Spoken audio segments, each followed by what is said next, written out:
Job insight YouTube channel অথবা Facebook page থেকে যারা আজকের এই ভিডিও টিউটোরিয়ালটি দেখছেন সবাইকে আমার আসসালামু আলাইকুম। আজকে টিউটোরিয়ালে আমরা কয়েকটি ম্যাথ সমাধান করব। প্রথম যে ম্যাথটি সেটি হচ্ছে function x is equal to x square plus 1/x-1 হলে ফাংশন অফ জিরো ইকুয়াল কত। তো এই অঙ্কটি সর্বশেষ দুদকের কোর্ট ইন্সপেক্টর পরীক্ষার প্রিলিমিনারি পরীক্ষায় এসেছিল। তো অঙ্কটি যদি আমরা দেখি যে ফাংশন এক্স সমান সমান এক্স স্কোয়ার প্লাস 1/x-1 যদি হয়, সেক্ষেত্রে function zero is equal to কত হবে। তো দেখুন এটি খুবই সহজ একটি অঙ্ক, যে আসলে আমরা এখানে ফাংশন জিরো অর্থাৎ এখানে যে ফাংশন এক্স রয়েছে এই এক্স এর পরিবর্তে আমরা যখন জিরো বসিয়ে দিব, তাহলে এখানে আমার এই যে অংশটি রয়েছে ডান দিকে যে ফাংশনটি রয়েছে, এখানেও আমরা কি করব, এক্স এর জায়গায় আমরা কি করব, শুধু জিরো বসিয়ে ক্যালকুলেশন করলেই আমাদের অঙ্কের উত্তরটি হয়ে যাবে।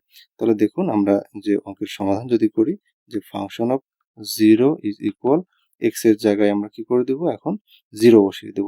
তাহলে এক্স এর পরিবর্তে আমরা জিরো বসালাম, এর উপরে রয়েছে এক্স স্কোয়ার প্লাস, এদিকে আমরা এটিকে এইভাবে লিখতে পারি যে 1/, এক্স এর পরিবর্তে আমরা জিরো বসাবো, মাইনাস হচ্ছে 1।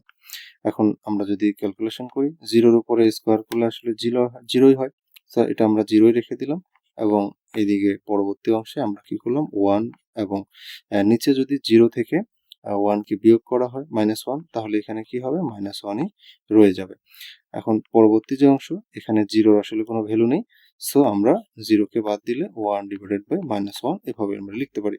এখন 1 কে 1 দ্বারা ভাগ দিলে কি হবে, 1ই হবে, এবং এখানে যেহেতু মাইনাস রয়েছে তাহলে এখানে কি হবে, -1ই হবে এই অঙ্কের উত্তর। তো আশা করি আপনারা বুঝতে পেরেছেন। এরপরে পরের যে অঙ্কটি রয়েছে সেটি হচ্ছে একটি সূচকের অঙ্ক। তো এটিও সর্বশেষ দুদকের কোর্ট ইন্সপেক্টর প্রিলিমিনারি পরীক্ষায় এসেছিল। অঙ্কটি হচ্ছে x⁴ ডিভাইডেড বাই x⁶ গুণন হচ্ছে x square is equal to কত। তো এই সূচকের অঙ্কটি সমাধান করার আগে আমাদের কিছু বেসিক সূত্র জানতে হবে। যে আমরা সূচকের ক্ষেত্রে আমাদের যে বেসিক সূত্রগুলো রয়েছে সেটি হলো যে যদি দুইটি একই রকম ভিত্তি এরকম যদি মান পরস্পর ভাগরত অবস্থায় থাকে, তাহলে তাদের যে পাওয়ার রয়েছে সেই পাওয়ার দুটো কি হবে, বিয়োগ করতে হবে। আর যদি দুইটি ভ্যালু, দুটি যদি বেজ একই রকম থাকে এবং তাদের পাওয়ারগুলো যদি ভিন্ন থাকে, তারা যদি গুণনরত অবস্থায় থাকে, তখন আমাদেরকে পাওয়ারগুলো যোগ করতে হবে। এবং এখানে আমরা যখন এই সমীকরণটা বা এই সূচকীয় অংশটা যখন আমরা সমাধান করব, তখন আমরা সরলের যে অঙ্কগুলো যখন করি, তখন আমাদের যে নিয়মটি মানতে হয় যে প্রথমে ভাগের অংশ করতে হবে, ভাগ করার পরে এরপরে গুণনের যে কাজগুলো সেগুলো আমাদেরকে করতে হবে।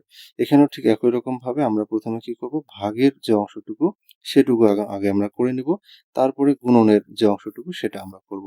তাহলে দেখুন যে এখানে ভাগের যে অংশটুকু সেটি কিভাবে রয়েছে, যে এটি এভাবে রয়েছে যে x⁴ ইজ ইকুয়াল, এখানে x⁴ ডিভাইডেড বাই হচ্ছে x⁶ এভাবে রয়েছে। এরপরে রয়েছে হচ্ছে গুণন x স্কোয়ার এভাবে রয়েছে। তো এখন দেখুন যে আমি যেটা বলেছিলাম যে যদি এরকম দুটি ভিত্তি x এবং এখানেও x যদি একই রকম ভিত্তি থাকে, তাহলে তাদের যদি মান দুটি ভিন্ন থাকে এবং তারা যদি ভাগরত অবস্থায় থাকে, তখন আমরা কি করব, দুইটি ভিত্তির জন্য একটি ভিত্তি নেব, এবং এই যে পাওয়ারগুলো রয়েছে এই পাওয়ারগুলোকে আমরা লবের যে পাওয়ারটি রয়েছে সেটি থেকে এই হরের যে পাওয়ারটি সেটিকে আমরা বিয়োগ করে দেব। ঠিক আছে।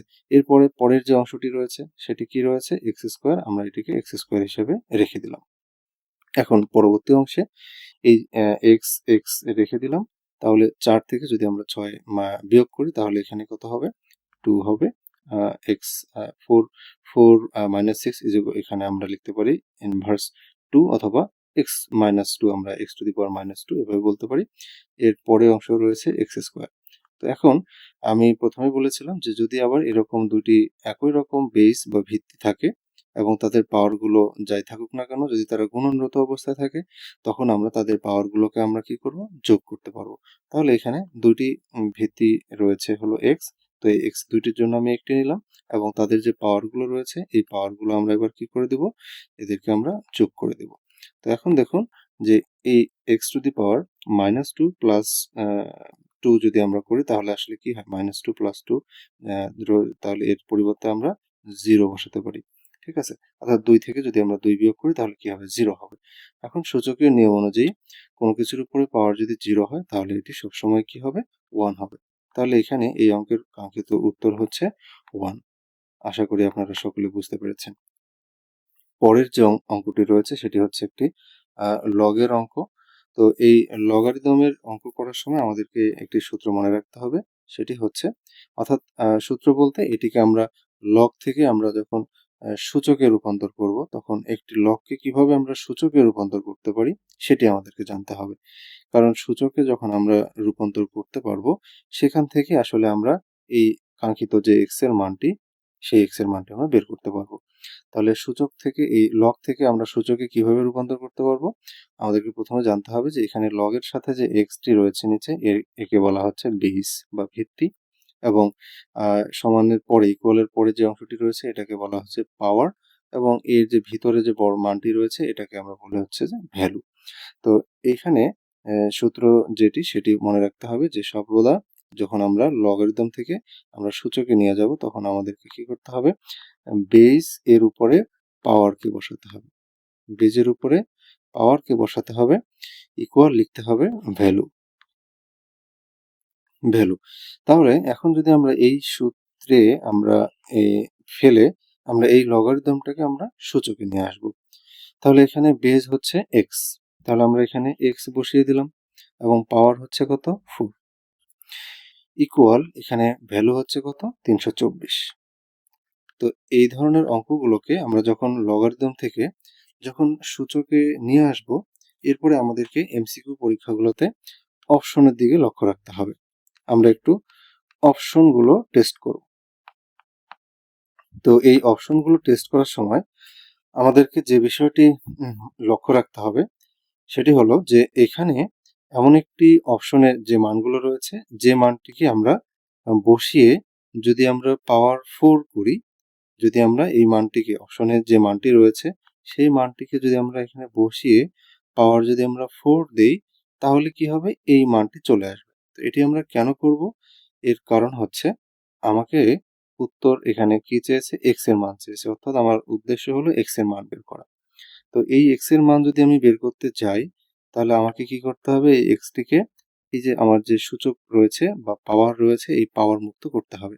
তাহলে আমি এই পাওয়ার মুক্ত তখনই করতে পারবো যখন আমি এই দিকেও এই ডান দিকেও আমি একই রকম ভাবেই পাওয়ার 4 নিয়ে আসতে পারবো। তখন আমরা দুই দিক থেকে পাওয়ার একই রকম হওয়ার কারণে এই বেস ২ টা বা ভিত্তি ২ টা আমরা সমান লিখতে পারবো। তাহলে আমাদের মূল লক্ষ্য হবে এইদিকে যেহেতু পাওয়ার 4 রয়েছে এদিকেও আমরা এই ৩২৪ এর পরিবর্তে এখানে একটি মান বসিয়ে যেন আমরা এটাকে আসলে কি করতে পারি? পাওয়ার 4 আকারে আমরা লিখতে পারি। এরকম আমাকে একটি মান এই অপশন থেকে বের করে নিয়ে আসতে হবে। তো এখানে দেখবেন যে এই অঙ্কটি যখন আসে তখন হয়তো কোনো একটি অপশনে 3√2 এরকম একটি মান রয়েছে। অর্থাৎ এই যে 3√2 যে রয়েছে এটিকে যদি আমরা পাওয়ার 4 করি তখনই আসলে এই ৩২৪ আমরা পেয়ে যাই। বুঝতে পারছেন? এখন এটি কিভাবে হয় যদি আপনি মনে করেন যে একটু দেখতে চাচ্ছেন তাহলে এই 3√4 মানে এই 4 যে পাওয়ারটি এটি 3 এর উপরে রয়েছে আবার √2 এর উপরে রয়েছে। তো এখন 3 এর উপরে পাওয়ার 4 মানে হচ্ছে 81 গুণন এই √2 এর উপরে পাওয়ার 4 যদি আমি চিন্তা করি তাহলে এই 4 মানে আসলে কি 2 গুণন 2। এই স্কোয়ার এবং রুট একবার কেটে যাচ্ছে। আরেকবার এই স্কোয়ারটি যখন 2 এর উপরে পড়বে তখন কি হচ্ছে 2 এর উপরে পাওয়ার 2 মানে 4। অর্থাৎ এই 81 কে যদি আপনি 4 দ্বারা গুণ করেন তাহলে আসলে 324ই পাবেন। অর্থাৎ এই 3√2 এর উপরে যদি আমরা পাওয়ার 4 দিই তাহলে আমরা 324 পাবো। এখন এই সূচকের যে সূত্র সেটি অনুযায়ী যদি বাম পক্ষ এবং ডান পক্ষে এরকম যদি আমাদের ২ টি পাওয়ার একই রকম হয় তখন আমরা এই যে বেস ২ টা রয়েছে বা ভিত্তি ২ টা রয়েছে এই ভিত্তি ২ টিকে আমরা সমান লিখতে পারি। অর্থাৎ x = 3√2। তাহলে এটি হচ্ছে আমাদের এই x এর কাঙ্ক্ষিত মান অর্থাৎ এটি আমাদের উত্তর। আশা করি আপনারা সকলেই বুঝতে পেরেছেন। যদি ভিডিওটি ভালো লেগে থাকে তাহলে আমার ফেসবুক পেজটি লাইক দিবেন এবং ইউটিউব চ্যানেলটি সাবস্ক্রাইব করে পাশে থাকবেন।